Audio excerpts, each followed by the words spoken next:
Unsolved Alabama. 1 year later, we are taking a look at a Bessemer murder that still needs answers. Devin Sandlin was killed right in the front yard of a home with witnesses all around.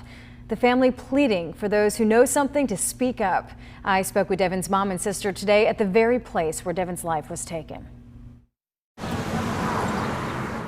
A memorial cross, yellow roses, and a photo of Devin Sandlin on Long 14th Street 1 year later. The whole point of putting pictures up is that we have to live every day seeing Devin's faces in pictures. And they should have to see his face every day just like we do. A front yard in the 1700 block of the Bessemer neighborhood, the scene of the 23-year-old's murder in early June of 2019.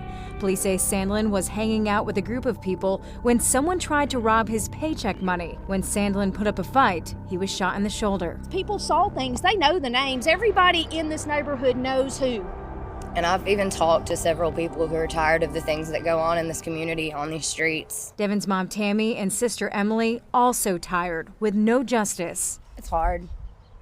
You know, the people who did it are still out there. But in faith, they find peace. It's not a question of whether or not we forgive them. They're forgiven. And describe the God moments over the past year. A friend naming their newborn after Devin in his honor. He weighed 8 pounds and 7 ounces, and that's what my Devin weighed when he was born. And a legacy rebirthed through a yellow rose, one he wrote about when he was 7 years old. He wrote, "My mom is as pretty as A," and he wrote yellow rose. Today his ashes sit inside of a yellow rose, and some are dispersed among a fresh rose bush planted. These are some of Devin's ashes we're putting in here. Much like the bright yellow roses placed on the street of his death, to remind those who pass, justice will be served.